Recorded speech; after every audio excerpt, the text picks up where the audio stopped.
Witam Was, kochani, serdecznie w kolejnym filmie na moim kanale. Z tej strony Marta, kanał Million Lashes Perfume i zapraszam Was na wyjątkowy film i też taki, stąd jest ta moja przesada, bo przygotowałam się do filmu z Agnieszką. Ma dziś być przesadzone, dlatego że dziś będziemy rozmawiać z Agnieszką o marce Etat Libre d'Orange.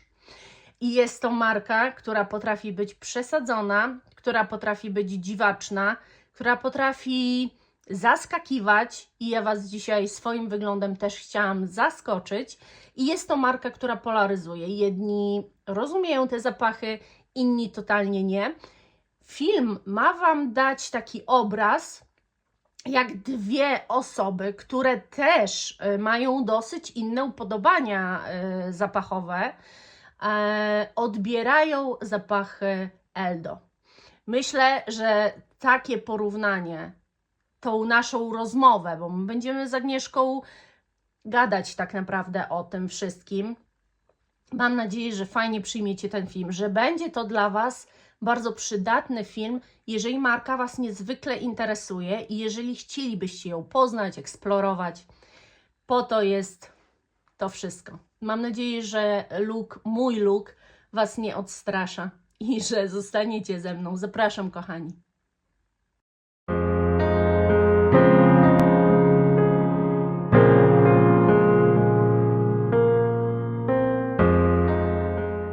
Aga, dawaj, dajemy z tym Eldo. Chciałabym, żeby wszyscy poznali z moich widzów markę, ponieważ Twoi widzowie wszyscy znają, robisz bardzo często takie filmy, bardzo często robisz wręcz tylko o tej marce. I Ty jesteś osobą zakochaną w tej marce, a ja nie chcę spoilerować, ale jest różnie. I zawsze mówisz w filmach, nawet dzisiaj jak nagrywamy, wyszedł Twój film i Ty zawsze mówisz w tych filmach, że to jest marka tylko i wyłącznie do testowania, bo po komentarzach widzisz, że każdy odbiera ją inaczej. I ja myślę, że ten film będzie genialny właśnie dlatego, że ja pamiętam mniej więcej, co Ty o każdym z tych zapachów zawsze mówisz. Ja kompletnie tego nie czuję. Mnie to naprawdę nie dziwi, bo tak jak mówię, ja tak często czytam jakieś komentarze, nawet jak się czyta jakieś, wiecie, recenzje na Fragrantice, to też widać, że zupełnie tak różnie ludzie odbierają te zapachy, dlatego właśnie tak, to jest na pewno marka, która jest bardzo ryzykowna do kupowania w ciemno, bo jakiekolwiek opisy w ogóle mam wrażenie, że nic nie opisują. Tak, dokładnie. I tutaj też będę takim przykładem. Dobrze, zaczniemy sobie od Etat Libre d'Orange Afternoon of a Faun. I najpierw Agnieszka Wam powie, jak ona go odbiera. Bo chyba tu się nie będziemy zgadzać, ale no zobaczymy.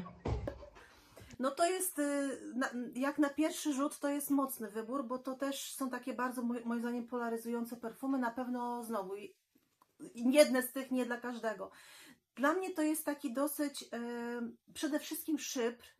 I mi się wydaje, że to są perfumy, które pokochają tylko te osoby, które naprawdę lubią szypry, ale mam na myśli tutaj te klasyczne szypry, czyli na przykład, nie wiem, Isatis, czy Cabochard na przykład, tego typu, takie szypry naprawdę w starodawnym stylu, nie takie nowoczesne jak na przykład Chloe Nomad, bo tutaj czuć takie delikatnie nuty siuśkowe, jakie są właśnie w tych starych szyprach. Ale przy okazji dla mnie ten zapach jest zielony, on jest dziwny, bo on mi przypomina właśnie jakieś takie mokradła, czuć tutaj takie zielone, jakieś podgniłe trawy, jakieś takie bajoro z rzęsą zarośniętą, to wszystko ja tutaj czuję, taki bardzo, no z jednej strony kojarzy mi się trochę z tymi klasycznymi szyprami, z drugiej strony czuję takie właśnie nuty zielone, ale takie nadpsute zielone nuty.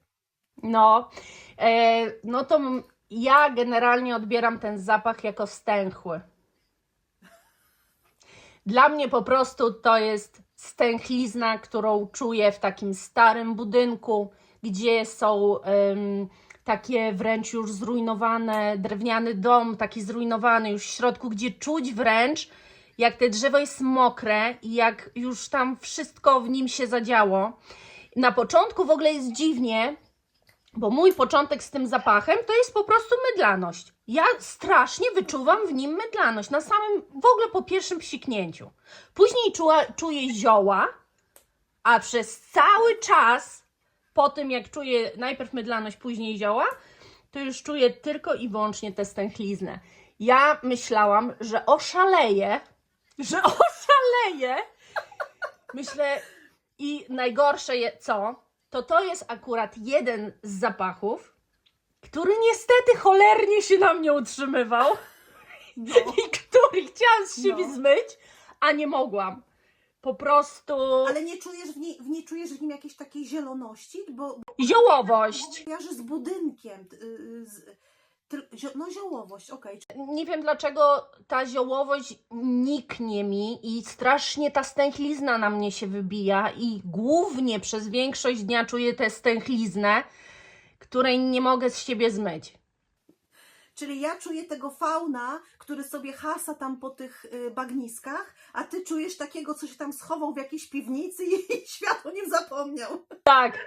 Tak, dokładnie. Także no ten zapach to jest dla mnie w ogóle Ale zgodzisz się ze mną, że ten zapach jest jakiś. No tak, no to w ogóle muszę powiedzieć, że każdy z zapachów Eldo jest dla kogoś, kto trochę jest znudzony już jakimiś słodziakami, jakimiś takimi standardowymi świeżynkami, poszukuje. To zdecydowanie.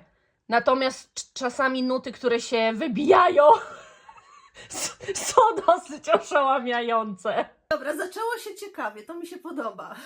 Dobra, następny zapach, jaki ja właśnie testowałam też, to jest ten twój ukochany. Wydaje mi się, że gdybym miała, oglądając twoje filmy, powiedzieć o Eldo, o którym zawsze najpiękniej opowiadasz, to według mnie jest Jasmine Cigarette. Mimo że kontrowersyjnie o nim mówisz, w sensie takim, że ostrzegasz przed nim, to zawsze tak, jakby to był twój taki super zapach z tej marki.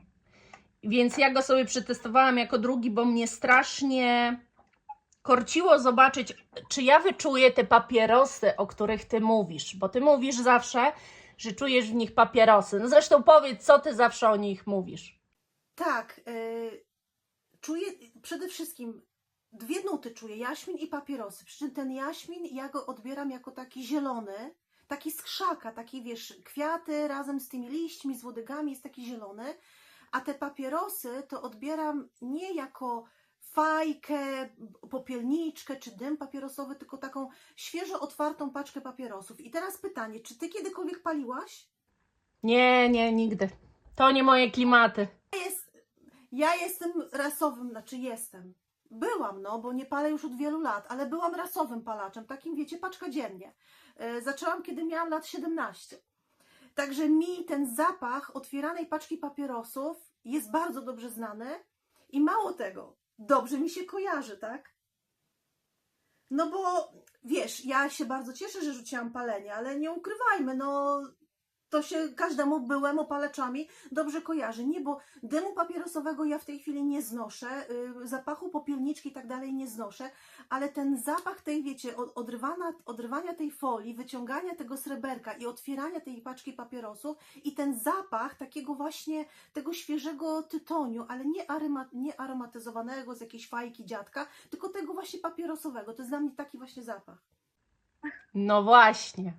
A dla mnie nie. Ponieważ jak ja go zaczęłam testować, to na mojej skórze czuję tylko jaśmin, który jest słodki jakiś. Okej. I mało tego, ja zapach wyczuwam przez 15 minut. Co ty mówisz? Powiem ci szczerze, że teraz się popsikałam już w 2 miejscach i już nic nie czuję. Są tu jakieś nuty, których mój nos nie odczytuje, ewidentnie, bo nie wierzę, że on jest aż tak nietrwały. Wydaje mi się, że mój nos po prostu tu czegoś nie czuje. Dla mnie na początek jest jaśminowy i słodki, ale nie ulepny, tylko to jest taka słodkość kwiatów delikatna, taka po prostu, że nie powiem, że to jest jaśmin świeży, tylko bardziej słodki, no i tylko to czuję. I nic więcej. I teraz popsikałam i dalej nic więcej nie umiem powiedzieć. No to widocznie rzeczywiście jakieś tam nuty po prostu do ciebie nie docierają i już. Bo ten zapach jest, ja go odbieram jako dosyć mocny i ja czuję go na sobie przez cały dzień. Ja się domyślam, że to jest niemożliwe, żeby on był taki nietrwały, tym bardziej, że jaśmin też ma to do siebie. Ja w ogóle nie znam chyba takiego zapachu jaśminowego, który byłby nietrwały, bo jaśmin sam w sobie jest mocarny. A teraz powiedz mi o Ghost in a Shell. Okej. To dopiero jest zapach. Dla mnie przede wszystkim otwarcie jest takie bardzo cytrusowe, przy czym ja sobie zdaję sprawę z tego, że te cytrusy są takie bardzo syntetyczne. On jest taki na pograniczu już środków czystości. Przy czym mi ta plastikowość tego zapachu właśnie się w tym wszystkim podoba najbardziej, bo ona dla mnie jest taka, kojarzy się z czymś takim wakacyjnym, takim beztroskim, takim, wiesz, to taki plastik fantastik, nie?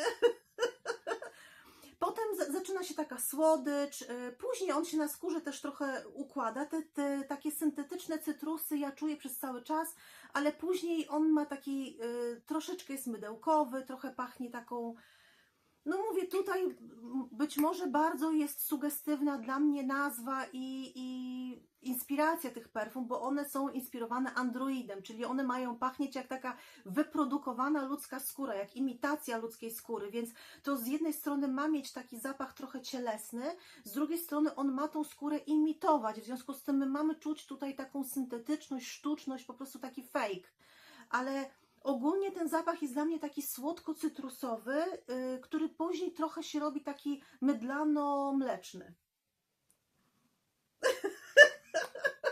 To, co ja powiem, to będzie niezłe, dlatego że dla mnie zapach od samego początku do samego końca jest laktonowy i nie ma w nim absolutnie nic innego. Wyczuwam tylko i wyłącznie laktonowość, która jest bardzo słodka, mdląca aż, a zapach jest znowu tak trwały, jak cholerstwa nie dałam rady zmyć.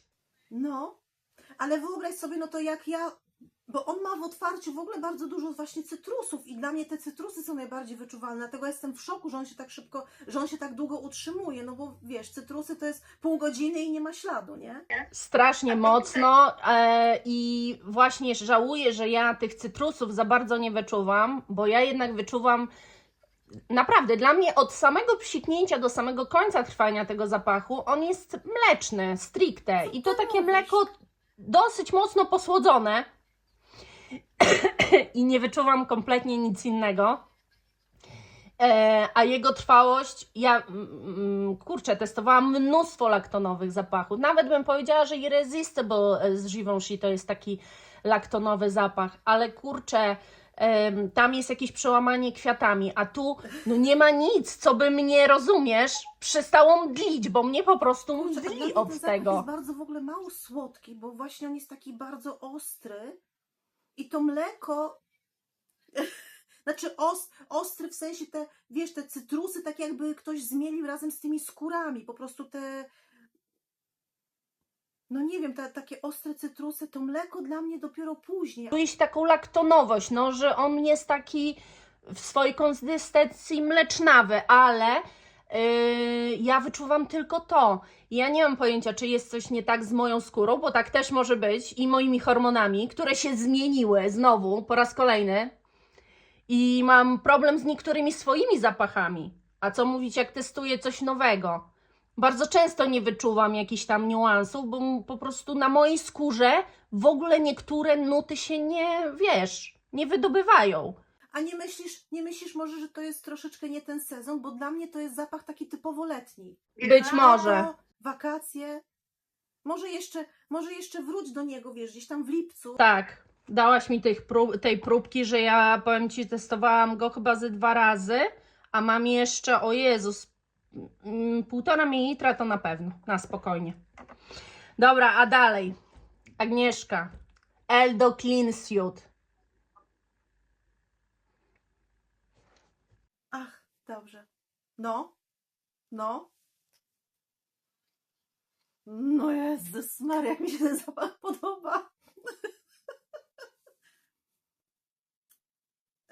No przede wszystkim skóra. I wiesz, no kurczę, no ja lubię skórę, mi żadna skóra nie jest straszna, nie?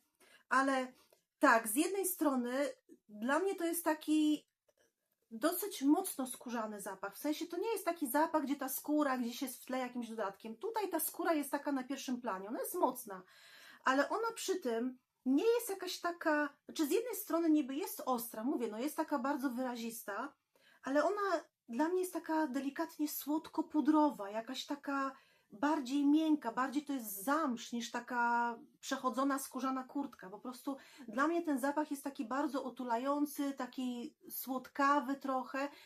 Jak ja mówię słodki, to nie mam na myśli takiego, wiesz, zapachu gourmandowo-słodkiego. Dla mnie to jest taka, no właśnie taka skórzana słodycz, może trochę delikatnie nawet waniliowa, trochę też taki pudrowy właśnie ten zapach, no bardziej zamszowy niż skórzany. No i też przy okazji zapach jest dla mnie czysty, bo tutaj też są te aldehydy, więc dla mnie to jest taka skóra, która jest nawet, można by powiedzieć, całoroczna, bo przeważnie skóry mi się kojarzą z jesienią, zimą, a to przez to, że ta jest taka czystość aldehydowa, to jest nawet też zapach na wiosnę. Nie wiem, czy na lato, ale na wiosnę też. Ale tak, przede wszystkim taka otulająca, ciepła, miękka, przytulna, pudrowa skóra. Wszystko tak. Bym wszystko powiedziała tak, tak. To jest skóra, czuć wanilię, która gdzieś gra w tle, która daje odrobinę słodyczy. Wręcz mam wrażenie, że wanilia tu gra taką rolę, że wydobywa jeszcze mocniej tę skórę. Tak, też jest zapach bardzo świeży wbrew pozorom, ostry na samym początku, bo później ta skóra to jest taka skóra po prostu. Ona już nie jest drapiąca, nie jest drażniąca. Nie jest też jakaś kwaśna, bo ja czasami spotykam się z taką kwasową. Tak, tutaj nie ma tego. Zapach jest petardą. Śliczny jest po prostu. Ale dla mnie mógłby ten zapach mieć właśnie lepsze parametry. Bo ja tak przez 8 godzin wyczuwam, a chciałabym, żeby on tak trwał przez tą cały dzień, nie? I ja go już na koniec dnia, to Ci powiem, że tam gdzieś delikatnie, jak o nim pomyślę, to go wyczuwam, ale tak, żeby dawał znać o sobie, to już nie, a jest niesamowity. Następny mam tutaj Fin du Monde. Okej. Koniec świata. No, to jest jeden z tych zapachów, który dla mnie jest takich bardzo pozytywnych. Ja nie wiem, to na pewno jest jakaś kwestia skojarzeń. Dla mnie ten zapach, obiektywnie rzecz biorąc, myślę, że ktoś by powąchał i powiedział, no fajne. Może nie wywołać takich silnych emocji, no przynajmniej mi się wydaje, obiektywnie rzecz biorąc. Dla mnie osobiście, być może przez jakieś to wspomnienia, przez jakiś, wiecie, odbiór, dla mnie ten zapach jest taki bardzo pozytywny. No nie wiem, no po prostu chce mi się śmiać, jak go wącham, no. Ja czuję ten popcorn, ja czuję ten proch, w ogóle sama idea, że to jest ten koniec świata oglądany w kinie, w ogóle dla mnie brzmi jakoś tak w ogóle, no i za każdym, jak już tylko patrzę na tą butelkę, bo ona ma ten, wiesz, znak w ogóle tej radioaktywności, gdzie ten znak radioaktywności w ogóle nie pasuje do tego zapachu, bo on absolutnie nie jest taki jak ten znak, tylko on jest taki bardzo przyjazny, więc to jest dużo takich sprzeczności. On dla mnie jest słodki, przyjemny, znowu całoroczny. W ogóle moja córka bardzo lubi ten zapach. I to jest chyba jedyny zapach Zetat Libre d'Orange, z którym ja z kolei mam problem z parametrami. Chociaż wydaje mi się, że to też jest mój nos, bo jak ona mi go podkradnie i go użyje, to ja czuję ten zapach dolatujący od niej przez cały czas, a ja na sobie trochę poczuję i za chwilę go nie ma, abym chciała więcej. Tak, dokładnie tak. Dla mnie to jest otwarcie popcornowe, a na skórze generalnie czuję irysowość, taką pudrowość też tego zapachu. Dla mnie to jest zapach troszeczkę połączenie Lolity Lempickiej z Pradą Infusion d'Iris. Później jak się ułoży, to jest taki jakby miks i jest to przepiękny zapach. Moim zdaniem większość go doceni, bo naprawdę tu się nie ma do czego przyczepić i on nie jest udziwniony. On jest jak najbardziej noszalny, ale jego trwałość u mnie też pozostawia wiele do życzenia. No i to słabe jest, bo ja myślę, że ja po godzinie to już naprawdę, nawet jak chcę poczuć, to ja już nic nie ma. Tak, to ja mam dokładnie to samo. Ale mówię, od niej on tak jakoś mi dolatuje, może u niej we włosach się lepiej trzyma, czy coś, nie wiem. Następne mam, kochana, Amoret, Roland Moret. No, no. O matko. To jest jeden z tych zapachów, który tak, miałam komentarz, ktoś napisał, że to jest jego trauma zapachowa. Miałam komentarz, że ktoś powiedział, że to jest jego ulubiony zapach Zeta Libre d'Orange. Ja nie mogę powiedzieć, żeby to była dla mnie trauma. Ja nie mogę powiedzieć, żeby to był mój ulubiony zapach Zeta Libre d'Orange, ale na pewno jest to jeden z najbardziej dziwnych zapachów w mojej kolekcji, o tak powiem. I jest do tego stopnia dziwny, że ja za każdym razem mam problem, żeby go opisać. Bo on tutaj dla mnie pachnie stęchlizną. To jest dla mnie stęchlizna taka nie trawiasta, tylko dla mnie to jest taka stęchlizna takiej spiżarki, jak to w starych kamienicach, w kuchniach była spiżarka, w niej deski już takie trochę podmokłe, gdzieś tam może jakiś grzybek się zaląkł w rogach, przez dziesięciolecia tam były trzymane jakieś słoiki, zaprawy, ogórki kiszone i nie wiem, kopry, czosnki, nie wiadomo co jeszcze jakiś anyż i nie wiadomo co. I to wszystko jeszcze przegniło razem z tymi deskami. Ale jest jakieś takie otwarcie jakby trochę kamforowe, coś takiego, nie wiem, czy to kamfora, czy coś, taka mulina, coś takiego w otwarciu jest. I potem, kiedy przebrniemy przez to otwarcie, które jest naprawdę na tyle dziwne, że cały czas chodzisz i się zastanawiasz, ale co to w ogóle jest, to potem on robi się na skórze taki medyczno-słodki. No to ja powiem tak, ten zapach będzie, dla mnie jest raczej nie do przyjęcia, dlatego że ja nienawidzę neroli. A niestety to wszystko, co ty opisujesz, to jest neroli. Tak, to jest taki rodzaj jakiejś stęchlizny, jakiś takich neroli, jest strasznie gryzące. Bardzo ciężko ją połączyć tak, żeby było fajne. Trochę się to udało Tomowi Fordowi w Neroli Portofino, bo zrobił to na trochę bardziej letni sposób, ale dla mnie dalej tam wali ta Neroli i dalej czuję ją, ona jest trochę też zimista i taka, no po prostu jest to tak nieprzyjemne, że ogólnie to, co ja napisałam sobie w notatkach, to, że ja czuję w tym zapachu też drzewność i ta drzewność troszeczkę próbuje ratować ten zapach i gdyby ona być może była, drzewność i delikatną ziemistość, gdyby to może było głównym akordem, a nie ta neroli, której no ciężko stłamsić jest neroli w ogóle, to on był, bo on jest strasznie ciekawy. Strasznie jest ciekawy ten zapach, ale dla mnie przez neroli nie do przyjęcia. Tak nienawidzę tej nuty, że jak ona jest, to ja już po prostu wiem, że ona jest, no. Ale no, jest ciekawy. To I ostatni nam został Aguś Archives 69.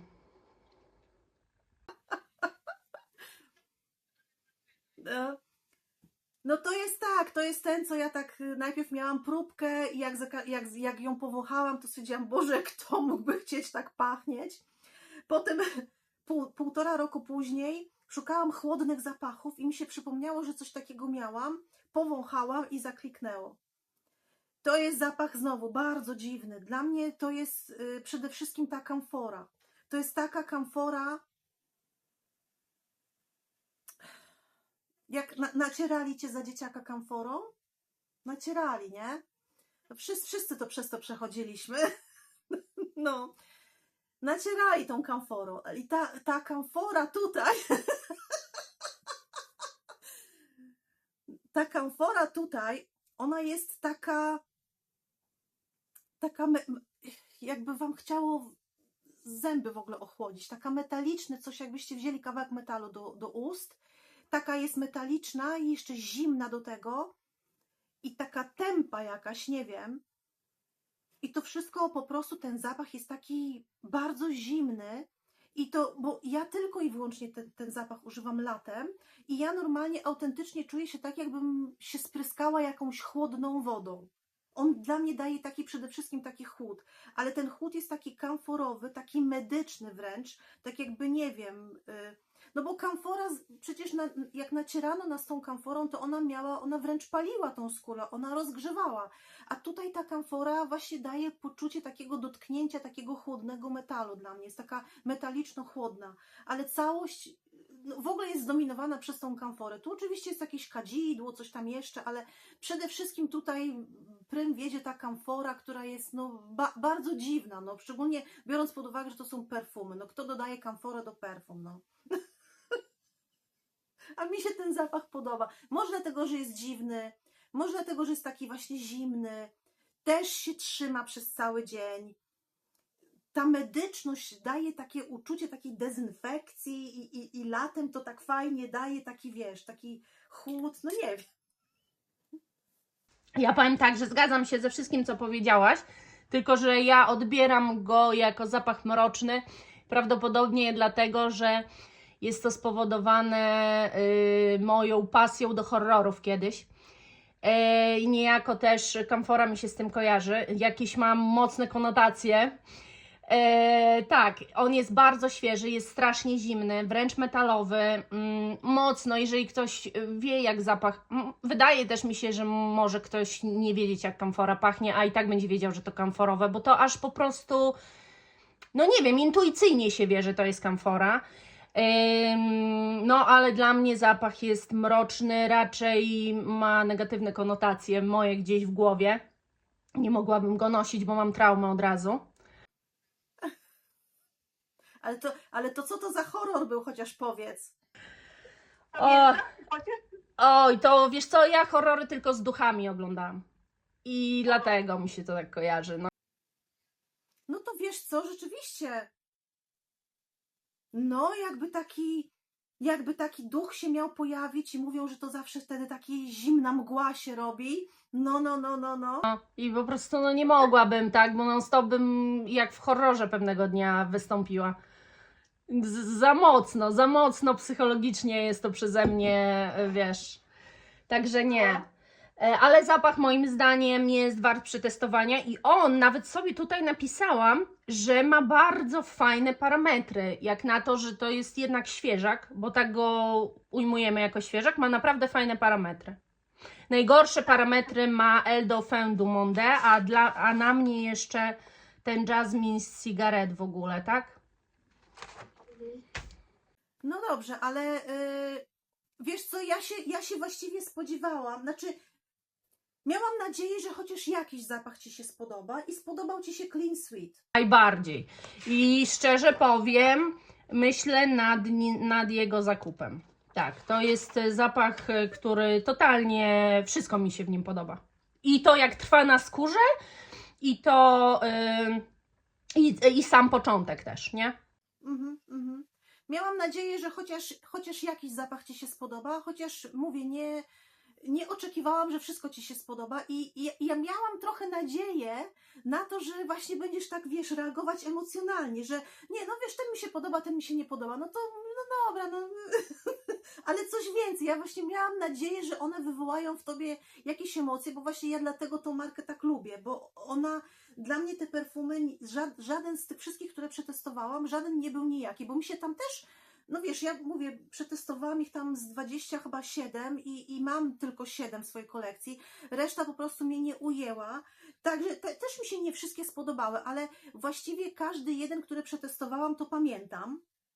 Każdy jeden właściwie potrafi w jakiś tam sposób opisać, wiesz, bo ile razy jest tak, że testujesz całe naręcze próbek i właściwie za tydzień nie pamiętasz czy jutro już nawet nie pamiętasz co, a tutaj pamiętasz te zapachy, one wszystkie są jakieś i dlatego właśnie mnie ta marka, wiesz, tak zafascynowała i do tego to jeszcze idzie w parze w miarę rozsądną ceną, bo ja rozumiem, że są jakieś marki, wiesz, super drogie, które też może mają jakiś taki, wiesz, super zapach, które wywołują emocje, ale nie sposób jest wydawać teraz na każdą flaszkę, wiesz, po 1000 zł, żeby tam Ci dostarczyło jakieś emocji, gdzie tutaj masz naprawdę rozsądne ceny, a zapachy dają Ci naprawdę jakieś wrażenia, nie? Że to jest wyjątkowe i to jest niesamowite w tej marce.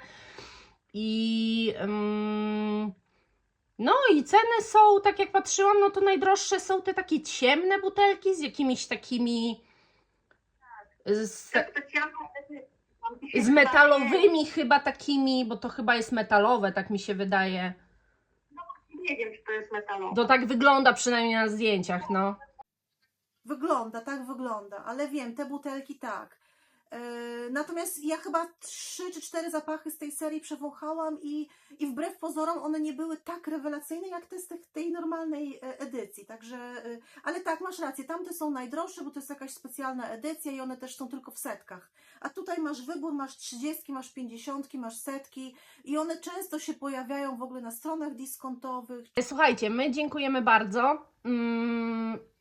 I jeżeli jakiś z tych zapachów Wy testowaliście i znacie, to możecie powiedzieć, jak Wy go odbieracie, bo może jeszcze totalnie inaczej niż my dwie, bo marka moim zdaniem jest też, dużo nam się jednak powtórzyło odbiorów zapachów, ale są niektóre, które w zależności jaką macie skórę, tak mi się wydaje, albo jaki nos do zapachów, takie będziecie czuli. My dziękujemy serdecznie i do następnego, kochani. Dzięki Marta, cześć, na razie, pa, pa, pa.